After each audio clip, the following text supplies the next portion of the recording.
हरे कृष्णा, जय श्री हरि, जय बृहस्पति देव। प्रिय श्रोतागण, आज बृहस्पतिवार के दिन सुनेंगे बृहस्पतिवार संपूर्ण व्रत कथा। इस कथा को पठन तथा श्रवण मात्र से भक्त के सभी मनोकामनाएं पूर्ण होती हैं, घर में सुख समृद्धि का वास होता है। तो आइए पूरी श्रद्धा और भक्ति के साथ सुनते हैं बृहस्पतिवार संपूर्ण व्रत कथा। तो प्रेम से बोलिए बृहस्पति भगवान की जय। जय श्री हरि। पौराणिक कथा के अनुसार प्राचीन समय की बात है। भारतवर्ष में एक राजा राज्य करता था। वो बड़ा ही प्रतापी और दानी था। वह नित्य प्रति मंदिर में भगवत दर्शन करने के लिए जाता और ब्राह्मणों और गुरु की सेवा किया करता। उसके द्वार से कोई भी याचक निराश होकर नहीं लौटता। वह प्रत्येक गुरुवार को व्रत रखता एवं पूजन करता, गरीबों की सहायता करता। परंतु यह सब बातें उसकी रानी को बिल्कुल अच्छी नहीं लगती थी। वह न तो व्रत करती और न ही किसी को एक भी पैसा दान में देती थी। वह राजा से भी ऐसा करने को मना किया करती थी। एक समय की बात है, राजा शिकार खेलने के लिए वन को चले गए। घर पर रानी और दासी थी। उस समय गुरु बृहस्पति साधु का रूप धारण करके राजा के दरवाजे पर भिक्षा मांगने के लिए आए। साधु ने रानी से भिक्षा मांगी तो वह कहने लगी, हे साधु महाराज, मैं इस दान पुण्य से तंग आ गई हूँ। इस कार्य के लिए तो मेरे पति ही बहुत हैं। अब आप ऐसी कृपा करें कि सारा धन नष्ट हो जाए तथा मैं आराम से रह सकूं। साधु रूपी बृहस्पति देव ने कहा, हे देवी, तुम तो बड़ी ही विचित्र हो। संतान और धन से कोई दुखी नहीं होता, इसको सभी चाहते हैं। पापी भी धन और पुत्र की इच्छा करता है। अगर तुम्हारे पास धन अधिक है तो भूखे मनुष्यों को भोजन करवाओ, प्याव लगवाओ, ब्राह्मणों को दान दो, धर्मशाला बनवाओ, कुआं, तालाब, बावड़ी, बाग, बगीचे आदि का निर्माण कराओ तथा निर्धन कुंवारी कन्याओं का विवाह करवाओ, साथ ही यज्ञ करो। इस प्रकार के कर्मों से आपके कुल का और आपका नाम परलोक में भी सार्थक होगा एवं तुम्हें स्वर्ग की प्राप्ति होगी। परंतु रानी साधु की इन बातों से खुश नहीं हुई। उसने कहा, हे साधु महाराज, मुझे ऐसी धन की आवश्यकता नहीं है जिसे मैं अन्य लोगों को दान में देती फिरूं, जिसको रखने और संभालने में भी मेरा सारा वक्त निकल जाए। साधु ने कहा, हे देवी, यदि तुम्हारी ऐसी ही इच्छा है तो जैसा मैं तुम्हें बताता हूँ वैसा करना। बृहस्पतिवार के दिन आंगन को गोबर से लीपना और अपने केसों को पीली मिट्टी से धोना। केसों को धोते समय स्नान करना। राजा से कहना कि वो हजामत कराए। भोजन में मांस मदिरा खाना, कपड़े धोबी को धोने के लिए देना। इस प्रकार 7 बृहस्पतिवार को करने से तुम्हारा सारा धन नष्ट हो जाएगा। यह कहकर साधु महाराज रूपी बृहस्पति देव अंतर्ध्यान हो गए। रानी ने साधु के कहने के अनुसार 7 बृहस्पतिवार तक वैसा ही करने का विचार किया। साधु के बताए हुए कार्य करते हुए केवल 3 ही बृहस्पतिवार बीते कि उसकी सारी संपत्ति नष्ट हो गई। भोजन के लिए भी 2 समय परिवार तरसने लगा तथा सांसारिक भोगों से दुखी रहने लगा। तब राजा रानी से कहने लगा कि हे रानी, तुम यहाँ पर रहो, मैं दूसरे देश जा रहा हूँ। क्योंकि यहाँ पर मुझे सभी मनुष्य जानते हैं, इसलिए मैं यहाँ कोई कार्य नहीं कर सकता। मैं अब परदेश जा रहा हूँ, वहाँ कोई काम धंधा करूँगा, शायद हमारे भाग्य बदल जाए। ऐसा कहकर राजा परदेश को चला गया। वो वहाँ जंगल से लकड़ियाँ काट कर लाता और शहर में बेचता। इस तरह जीवन व्यतीत करने लगा। इधर राजा के बिना रानी और दासी दुखी रहने लगी। किसी दिन भोजन मिलता और किसी दिन जल पीकर ही रहना पड़ता। एक दिन रानी और दासी को भोजन किए बिना 7 दिन व्यतीत हो गए। तो रानी ने अपनी दासी से कहा, हे दासी, यहाँ पास के नगर में मेरी बहन रहती है।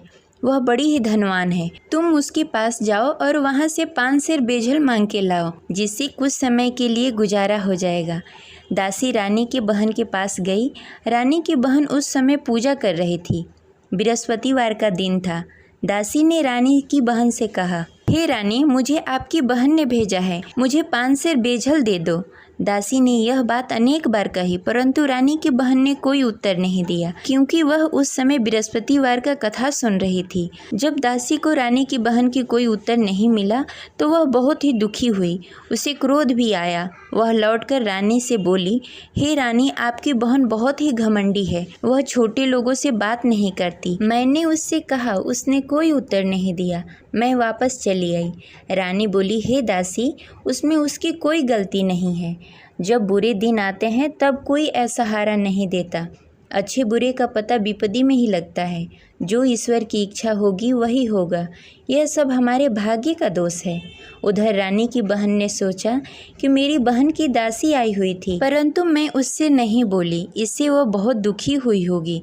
अतः कथा सुन बृहस्पति भगवान का पूजन समाप्त करके अपनी बहन के घर गई और कहने लगी, हे बहन, मैं बृहस्पतिवार का व्रत कर रही थी। तुम्हारी दासी हमारे घर आई थी, परंतु जब तक हम कथा सुनते हैं तब तक हम लोग न उठते हैं और न किसी से बातें करते हैं, इसलिए मैं नहीं बोली। कहो दासी क्यों गई थी? रानी बोली, बहन, हमारे घर अनाज नहीं था। वैसे तुमसे कोई बात छिपी नहीं है, इस कारण मैंने दासी को तुम्हारे पास 5 सर बेझल के लिए भेजा था। रानी की बहन बोली, बहन देखो, बृहस्पति भगवान सबकी मनोकामनाएं पूर्ण करते हैं। देखो शायद तुम्हारे घर में कहीं अनाज रखा हो।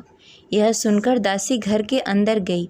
वहाँ से उसे एक घड़ा बेझल का भरा हुआ मिल गया। उसे बड़ी हैरानी हुई क्योंकि उसके एक एक बर्तन देख लिया था। उसने बाहर आकर रानी को बताया। दासी अपने रानी से कहने लगी, हे रानी, देखो, वैसे हमको जब अन्न नहीं मिलता तो हम रोज ही व्रत करते। अगर इनसे इस व्रत की विधि और कथा पूछ ली जाए तो हम भी इस व्रत को किया करेंगे। दासी के कहने पर रानी ने अपनी बहन से बृहस्पतिवार के व्रत के बारे में पूछा। उसकी बहन ने बताया, हे रानी बहन, बृहस्पतिवार को सूर्योदय से पूर्व उठकर स्नान आदि से निवृत्त होकर बृहस्पतिवार का व्रत करना चाहिए, लेकिन उस दिन सिर नहीं धोना चाहिए। बृहस्पतिवार के व्रत में चने की दाल और मुनक्के से विष्णु भगवान और केले के वृक्ष की जड़ की पूजन करनी चाहिए तथा दीपक जलाएं।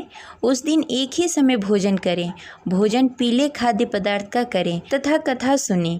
इस प्रकार करने से गुरु भगवान प्रसन्न होते हैं और अन्न पुत्र धन देते हैं। इस प्रकार व्रत और पूजन की विधि बताकर रानी की बहन अपने घर को लौट गई। रानी और दासी दोनों ने ही निश्चय किया कि वे बृहस्पति भगवान का पूजन जरूर करेंगी। 7 दिन बाद जब बृहस्पतिवार आया तो दोनों ने व्रत रखा। घुड़सार में जाकर चना और गुड़ बीन लाई तथा उसकी दाल से केले की जड़ में विष्णु भगवान का पूजन किया। अब भोजन कहाँ से आए? दोनों बड़ी ही दुखी हुई, परंतु उन्होंने व्रत किया था, इस कारण बृहस्पति देव भगवान प्रसन्न थे। वे एक साधारण व्यक्ति के रूप में 2 थालों में सुंदर पीला भोजन लेकर आए और दासी को देकर बोले, हे दासी, यह भोजन तुम्हारे और रानी के लिए है, तुम दोनों करना। दासी भोजन पाकर बड़ी ही प्रसन्न हुई और रानी से बोली, रानी जी, भोजन कर लो। रानी को भोजन आने के बारे में कुछ पता नहीं था, इसलिए वह दासी से बोली, जा तू ही भोजन कर ले, क्योंकि तू हमारी व्यर्थ में हंसी उड़ाती है। दासी बोली, एक व्यक्ति अभी भोजन देकर गए हैं। रानी कहने लगी, वह भोजन तेरे लिए दे गए होंगे, तू ही भोजन कर ले। दासी ने कहा, वह व्यक्ति हम दोनों के लिए भोजन की थाली लेकर आए हैं, इसलिए मैं और आप दोनों ही साथ भोजन करेंगी। फिर दोनों ने गुरु भगवान का नमस्कार किया और भोजन प्रारंभ किया। उसके बाद से वे प्रत्येक बृहस्पतिवार को गुरु भगवान का व्रत और पूजन करने लगी। बृहस्पति भगवान की कृपा से उसके पास धन हो गया, परंतु रानी फिर पहले की तरह आलस्य करने लगी। तब दासी बोली, देखो रानी, तुम पहले भी इस प्रकार का आलस करती थी। तुम्हें धन को रखने में कष्ट होता था, इस कारण सभी धन नष्ट हो गए। अब गुरु भगवान की कृपा से धन मिला है तो फिर तुम्हें आलस्य होता है। बड़ी मुसीबतों के बाद हमने यह धन पाया है, इसलिए हमें दान पुण्य करना चाहिए। तुम भूखे मनुष्यों को भोजन कराओ, प्याव लगवाओ, ब्राह्मणों को दान दो, कुआं, तालाब, बावड़ी आदि का निर्माण कराओ, मंदिर पाठशाला बनवाओ, दान दो, कुंवारी कन्याओं का विवाह करवाओ। धन को शुभ कार्यों में खर्च करो, जिससे तुम्हारे कुल और यश बढ़े तथा स्वर्ग की प्राप्ति हो और पितृ प्रसन्न हो। दासी की इन बातों को मानकर रानी ने इसी प्रकार का कार्य करना प्रारंभ कर दिया, जिससे उसका काफ़ी यश फैलने लगा। एक दिन रानी और दासी आपस में विचार करने लगी, न जाने राजा किस दशा में होंगे, उनकी कोई खोज खबर नहीं है। गुरु भगवान से उन्होंने प्रार्थना की और भगवान ने रात्रि में राजा को स्वप्न में कहा, हे राजा, उठ, तेरी रानी तुझे याद करती है, अब अपने देश को लौट जा। राजा प्रातःकाल उठकर जंगल से लकड़ियाँ काटकर लाने के लिए जंगल की ओर चल पड़ा। जंगल में गुजरते हुए वह सोचने लगा, रानी की गलती से कितने दुख भोगने पड़े। राजपाट छोड़कर जंगल में आकर रहना पड़ा। जंगल में लकड़ियां काटकर उन्हें बेचकर गुजारा करना पड़ा। उसी समय उस जंगल में बृहस्पति देव साधु के रूप में प्रकट हुए और राजा से पूछने लगे, हे लकड़हारे, तू इस सुनसान जंगल में किस चिंता में बैठा है, मुझे बताओ। यह सुनकर राजा के नेत्रों में जल भर आया और साधु की वंदना कर बोला, हे प्रभु, आप सब कुछ जानते हैं। इतना कहकर राजा ने साधु को अपनी संपूर्ण कहानी सुनाई। महात्मा तो स्वभाव से ही दयालु होते हैं। वे राजा से बोले, हे राजा, तुम्हारी रानी ने बृहस्पति देव के प्रति अपराध किया था, जिसके कारण तुम्हारी यह दशा हुई। अब तुम किसी प्रकार की चिंता मत करो, भगवान तुम्हें पहले से भी अधिक धन देंगे। देखो, तुम्हारी पत्नी ने बृहस्पतिवार का व्रत करना प्रारंभ कर दिया है। अब तुम भी बृहस्पतिवार के दिन व्रत रखो। चने की दाल और गुड़ जल के लोटे में डालकर केले के पत्ते में विष्णु भगवान का पूजन करो। फिर कथा कहो या सुनो, भगवान तुम्हारी सब मनोकामनाएं पूर्ण करेंगे। साधु को प्रसन्न देखकर राजा बोला, हे प्रभु, मुझे लकड़ी बेचकर इतना पैसा भी नहीं बचता जिससे भोजन करने के उपरांत कुछ बचा सकूं। मैंने रात्रि में अपनी रानी को व्याकुल देखा। मेरे पास कोई साधन नहीं जिससे समाचार जान सकूं। फिर मैं बृहस्पतिवार की कौन सी कहानी कहूँ या सुनूं? मुझको तो कुछ भी मालूम नहीं है। साधु ने कहा, हे राजा, तुम किसी बात की चिंता मत करो। बृहस्पतिवार के दिन तुम रोजाना की तरह लकड़ियाँ लेकर शहर जाओ। तुम्हें रोज से दुगना धन प्राप्त होगा, जिससे तुम भली भांति भोजन कर लोगे तथा बृहस्पति देव की पूजा सामग्री भी लेकर आओगे। बृहस्पति देव की कथा इस प्रकार है। प्राचीन काल में एक बहुत ही निर्धन ब्राह्मण था। उसके घर में कोई संतान नहीं थी। वह नित्य प्रति पूजा पाठ करता, परंतु उसकी स्त्री बहुत ही मलिनता के साथ रहती। वह न स्नान करती, न ही किसी देवता का पूजन करती। प्रातःकाल उठते ही सर्वप्रथम भोजन करती, बाद में कोई अन्य कार्य करती। ब्राह्मण देवता बहुत ही दुखी रहते थे। पत्नी को बहुत समझाते, किंतु उसका कोई परिणाम नहीं निकलता।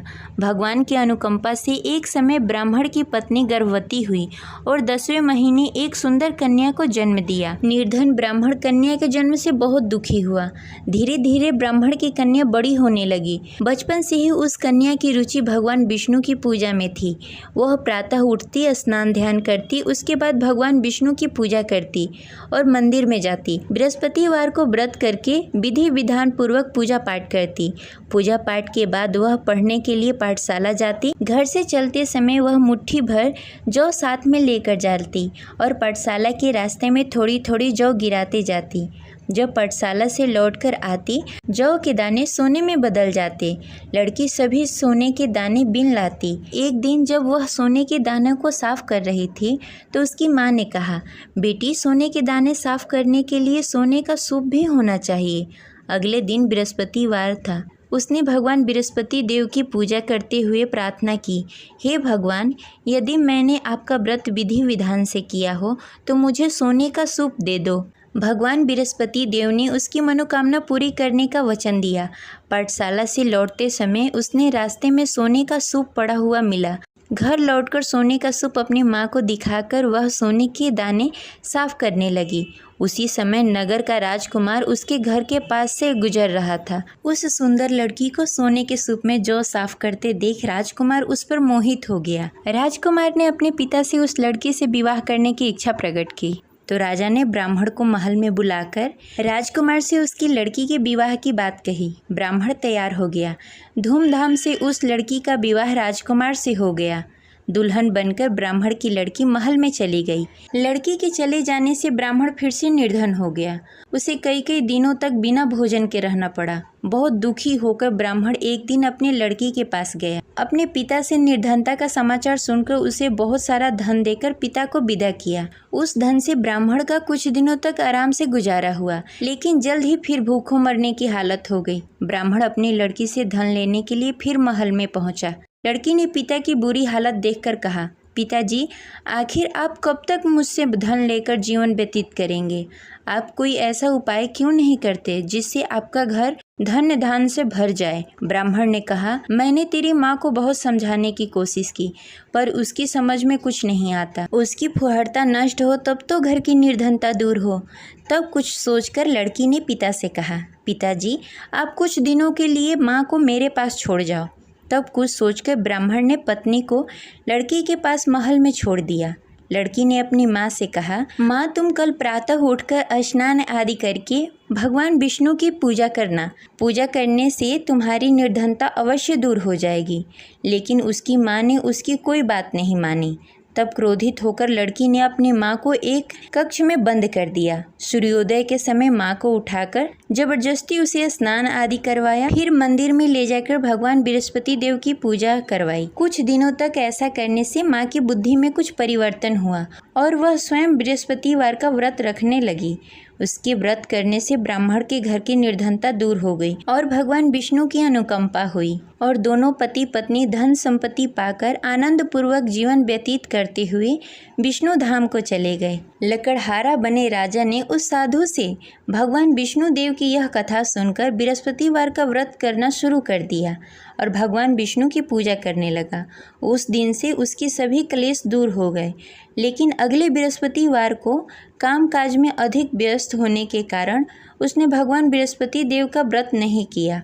भगवान बृहस्पति देव लकड़हारे से क्रोधित हो गए और उसे भूल की सजा दी। उस दिन नगर के राजा ने नगर में घोषणा करके सबको सूचित किया कि प्रत्येक नागरिक मेरे महल में भोजन करने आए। जो नहीं आएगा उसे अपराधी मानकर भारी दंड दिया जाएगा। लकड़हारा बने राजा ने उस नगर के राजा की घोषणा तो सुनी, लेकिन जंगल से लकड़ी काटकर लाने और उसे बेचने में देरी हो जाने के कारण वह समय पर महल में भोजन करने नहीं पहुंच सका। अतः राजा के सैनिक लकड़हारे को पकड़कर महल में ले गए।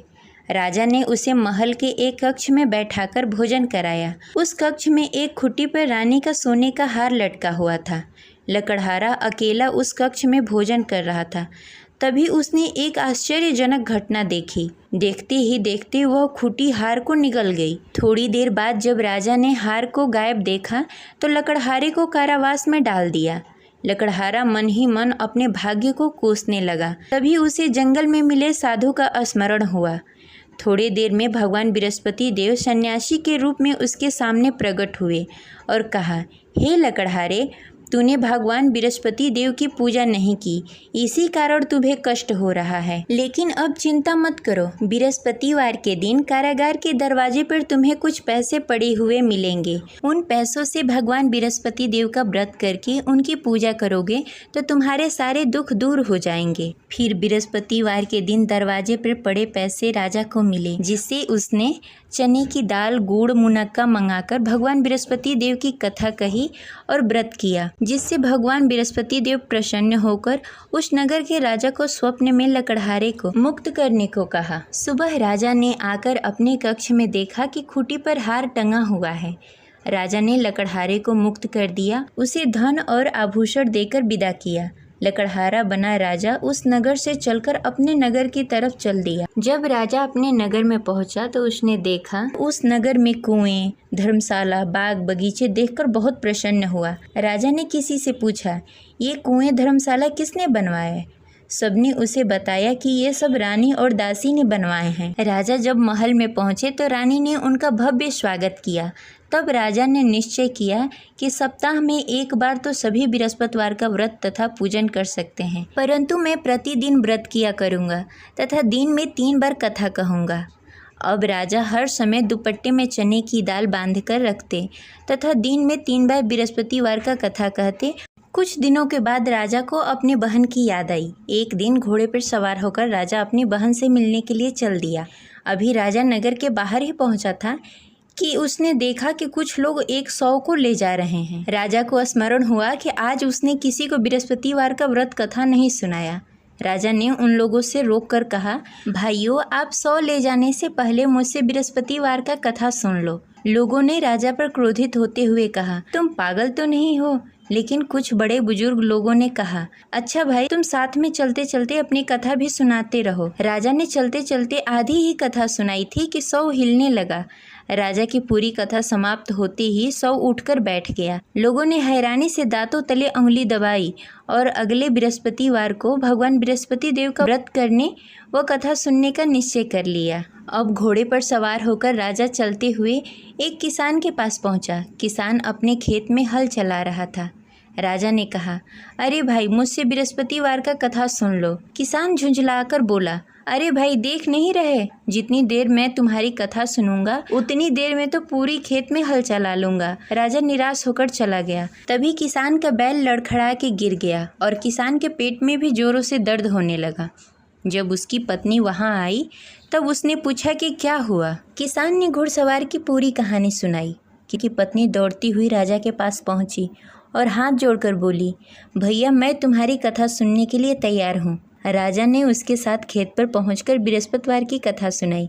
तभी बैल भी उठकर खड़ा हो गया और किसान के पेट का दर्द भी तुरंत ठीक हो गया। राजा वहां से अपने घोड़े पर सवार होकर अपने बहन के घर पहुंचा। तब राजा की वहां बहुत आव भगत हुई। अगले दिन सुबह उठकर राजा ने देखा घर के सभी लोग भोजन कर रहे हैं। किसी भूखे को बृहस्पतिवार का कथा सुनाए बिना राजा कभी भोजन नहीं करता था। उसने बहन से कहा, बहन क्या घर में कोई ऐसा व्यक्ति है जिसने भोजन नहीं किया हो? उसकी बहन ने बोला, भैया हमारे घर तो क्या, आपको पूरे नगर में कोई ऐसा व्यक्ति नहीं मिलेगा जिसने सुबह सुबह भोजन नहीं किया हो। तब राजा ने बहन के घर से निकलकर उस नगर में बिना भोजन किए हुए व्यक्ति की तलाश करनी शुरू की। एक गडेरिये के घर में उसका बेटा बीमार होने के कारण भूखा रह गया था। राजा ने उसको जाकर बृहस्पतिवार का कथा सुनाया। कथा सुनते सुनते गडेरिये की बेटे की बीमारी भी ठीक हो गई। सबने राजा की बहुत प्रशंसा की। एक दिन राजा ने अपनी बहन से कहा, बहन अब हम अपने घर जाना चाहते हैं, तुम भी हमारे साथ चलो, कुछ दिन वहाँ रहकर लौट कर आना। राजा की बहन ने अपनी सास से पूछा तो सास ने ताने देते हुए कहा, बहू मायके जाना हो तो अकेली जाना, मेरे पोतों को लेकर नहीं जाना। तुम्हारे भाई की कोई संतान नहीं है, कहीं तुम्हारी भाभी मेरे पोतों को भी जादू टोना न कर दे। दूसरे कक्ष में बहन की सास की बातें सुनकर राजा दुखी मन से अकेले ही अपने नगर को लौट गया। रानी ने राजा से कहा, आप तो अपनी बहन को साथ लाने गए थे, फिर बहन को साथ क्यों नहीं लेकर आए? तब राजा ने दुखी होते हुए कहा, रानी हम निसंतान हैं, इसलिए कोई हमारे घर आना पसंद नहीं करता। रानी ने राजा को समझाते हुए कहा, मैं बृहस्पति देव ने सब कुछ दिया है, अब भगवान बृहस्पति देव हमें संतान भी अवश्य देंगे। बृहस्पतिवार को विधि पूर्वक व्रत करते हुए राजा और रानी ने भगवान बृहस्पति देव से संतान के लिए प्रार्थना की। कुछ दिनों के बाद ही रानी गर्भवती हो गई। 10वें महीने रानी ने एक सुंदर बालक को जन्म दिया। राजा रानी जीवन पर्यंत बृहस्पतिवार का व्रत करते रहे। उनके घर में धन धान्य की वर्षा होती रही। इस तरह अनंत पूरक जीवन यापन करते हुए राजा रानी भगवान बृहस्पति देव की अनुकंपा से मोक्ष को प्राप्त हो गए। बृहस्पतिवार को विधि पूर्वक व्रत करके जो स्त्री पुरुष भगवान विष्णु की पूजा करते हैं उनकी सभी मनोकामनाएं पूर्ण होती है। जय बृहस्पति देव। इस प्रकार यह कथा संपन्न हुई। आशा करते हैं आपको अच्छी लगी होगी। तो इस वीडियो को ज़्यादा से ज़्यादा लोगों को शेयर करें और इस चैनल को सब्सक्राइब करके बेल आइकन को प्रेस कर लें। मिलते हैं अगले वीडियो में, तब तक के लिए हरे कृष्णा। जय बृहस्पति देव।